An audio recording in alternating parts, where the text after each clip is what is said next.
Não devemos desprezar a doutrina bíblica. Amados, o moderno desprezo por doutrina assume diferentes formas à nossa volta. Vamos ver alguns casos. Primeiro, a doutrina versus vidas no Espírito Santo. Alguns supõem, amados, que a teologia é coisa para acadêmicos e prejudica a vida piedosa. Não pode haver erro maior do que esse. O Espírito Santo inspirou a palavra de Deus a fim que ela fosse lâmpada para nossos pés, luz para nosso caminho. Salmo 119, verso 5. E por ela temos acesso à vida a Deus, à vida de santidade. Conhecendo a doutrina da palavra de Deus, conhecemos melhor o próprio Deus. Como podemos querer agradar a Deus se mal conhecemos, se não entendemos nada de seus propósitos, das maravilhas de sua obra criadora, redentora, como revelada na Escritura? Vejamos, a doutrina distorcida. Há muitas maneiras de distorcer a doutrina. Para alguns, a doutrina representa apenas uso e costume, que são impostos a determinadas comunidades, como sendo isso só a marca da espiritualidade ou do avivamento. Ensino que a doutrina tem a ver com determinados modos, né? Sem dúvida não é esta a marca da igreja primitiva. Aliás, Paulo condena esse tipo de interpretação em Colossenses capítulo 2, verso 20 a 23. Reparamos mesmo que o comportamento de muitos crentes causa um tipo de separatismo. Até mesmo repulsa por parte de quem é do lado de fora. Esse, com certeza, não era o caso da igreja de Jerusalém, pois ele contava com a simpatia do povo, amados e diletos irmãos. Atos 2, 47. Amados, outro grupo afirma que a palavra de Deus não é inspirada pelo Espírito Santo, muito menos infalível, o que torna a doutrina irreverente. Para eles, a Bíblia é um livro comum, tal como autoridade inerrante para a nossa vida. Não entenderam como pessoas si mesmas podem denominar cristãs, se negam a divina inspiração. Elas podem ser qualquer coisa, menos cristãs. Se alguém não crê na palavra, em que pode crer, o que vai guiar sua vida, quais as certezas pode ter com respeito à fé? Se não tivermos a palavra inerrante, infalível, não temos nada. Outros assim são mais perigosos do que os anteriores. Eles são conservadores, afirmam que na palavra de Deus, mas basta ouvir um só discurso deles para perceber que as coisas não são realmente assim no que eles pregam. Usam textos bíblicos apenas como pretexto, distorcem muito mais vezes por preguiça de estudar, outras intencionalmente. Doutrina, nesse caso, é só uma opinião de cada um. Olha só, hein? Que coisa! Todas as posições são completas, absurdas, pois desonram a palavra de Deus e envergonham o Senhor Jesus. O preconceito contra a doutrina, transformação de doutrina em legalismo e transformação de doutrina em legalismo, descrença e distorção da palavra. Tudo isso é efeito do discurso dos papagaios. O coração da palavra é a doutrina. Refletindo nela, podemos confrontar essas situações. Vamos ver agora o real conteúdo da doutrina bíblica. Uma escolha com mais de 3.000 alunos. O ensino sempre foi uma das características da igreja, desde o início.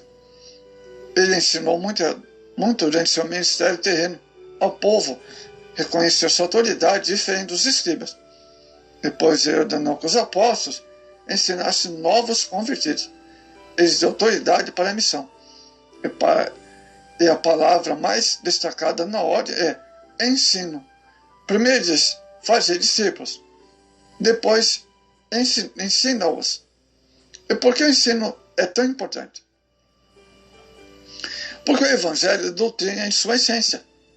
É informação e notícia, conteúdo profundo. É a boa notícia. A Bíblia é especial no Novo Testamento. é o fruto de ensino, da doutrina de Jesus, posteriormente dos apóstolos. O Espírito Santo usou esses homens a fim que redassem todas as coisas que haviam aprendido com Jesus, para que na posteridade tivesse um instrumento de auxiliar, né? Mais precisamente. Amados, jamais foi ensinado pelo Senhor ou por seus discípulos que o crente precisa colocar ao lado sua capacidade mental para crer no Evangelho. Aliás, nada por ser tão contrário ao ensino de Jesus. O Evangelho é essencialmente ensino. Essencialmente ensino. Amados, há uma mensagem, há um conteúdo, e não se trata de um amontoado de palavras sem sentido. Há um perfeito encaixe, um ensino harmonioso, planejado pelo próprio Deus, que desenvolve ao longo de todos os livros da Escritura, com uma perfeição maravilhosa. Nisso os crentes perseveram. As histórias de Jesus, seus feitos e seus ensinos, corriam de boca a boca, por causa de casa em casa, e a multidão se reunia, desejosa de saber mais sobre o Salvador. Isso aproxima as pessoas dele, de modo que ardia no coração de cada um o desejo de aprender mais de Jesus. É que desde que havia escrito nele, toda a vida de cada pessoa havia se transformado radicalmente. O conteúdo do ensino apostólico. O livro de Atos mostra o conteúdo principal dos ensinos dos apóstolos. Era Jesus.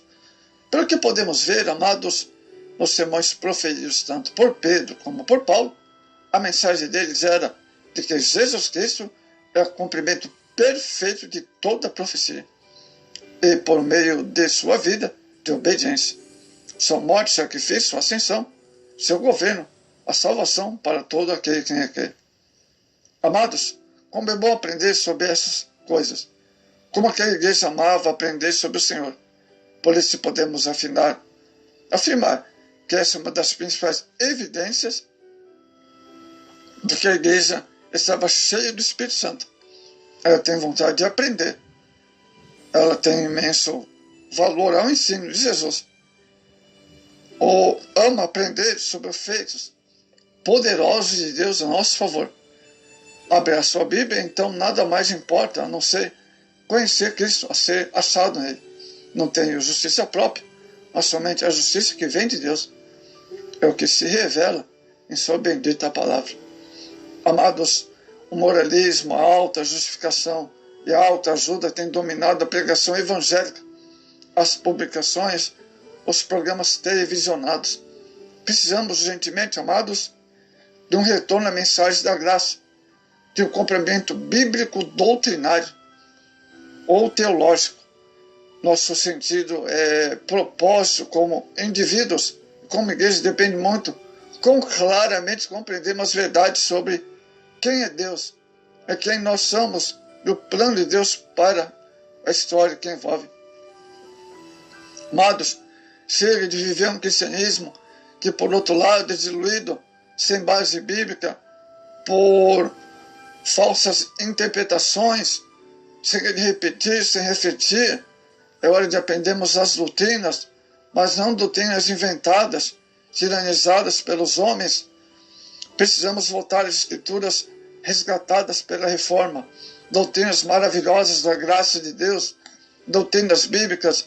Entretanto, o que realmente significa ser uma igreja cheia do Espírito Santo, que cada um de nós, amados, tenha a segurança daquilo que crê, pelo conhecimento de que a fé está fundamentada na palavra de Deus. Amados, qual o segredo do avanço irresistível da igreja primitiva?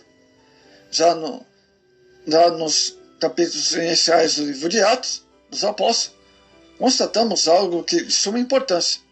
Mesmo não possuindo uma fórmula mágica de administração, a igreja precisou apenas de 3 décadas para chegar aos pontos mais distantes da Europa do Império Romano no século I, consolidados no ensino da palavra da doutrina, manter-se os que são firmes na comunhão no partir do pão e das orações. Em cada alma havia temor, reverência, e muitos eram as maravilhas que se operava por intermédio dele. Ao contrário do que alguns estudiosos pensam, a igreja do Pentecoste não era apenas piegas nem emocional, era bíblica, teologicamente cristocêntrica.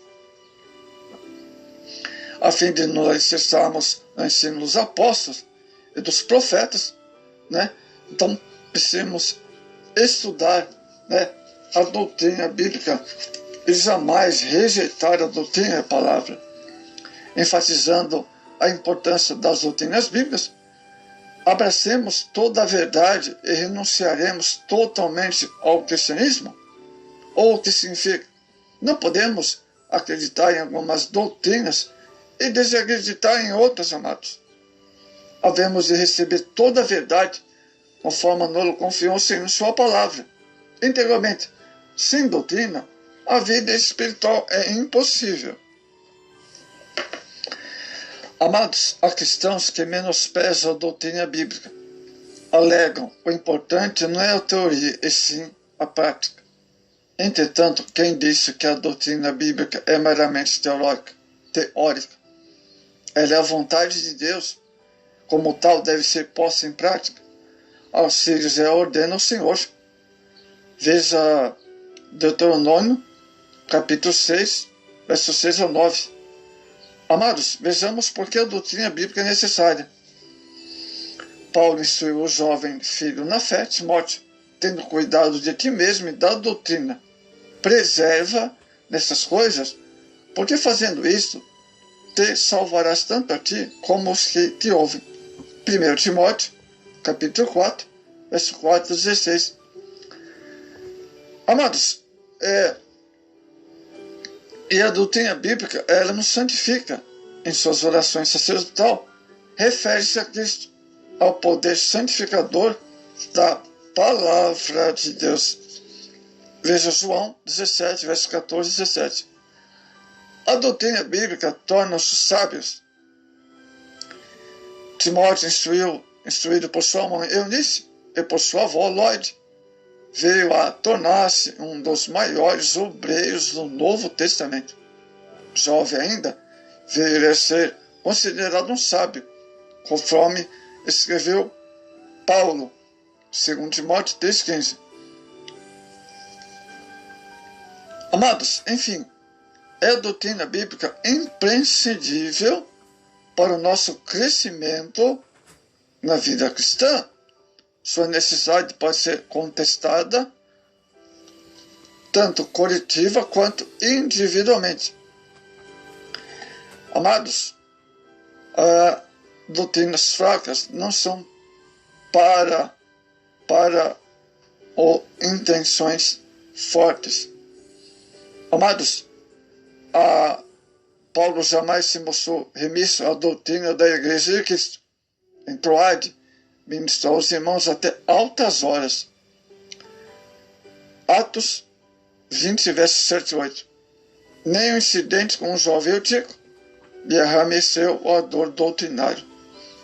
Atos 20, o verso 11. Então, amados, a doutrina bíblica ela é essencialmente para o serviço cristão. Há obreiros que no ímpeto de evangelizar não se aplicam a aprender a doutrina bíblica. Acham que o ensino sistemático das Escrituras é perda de tempo.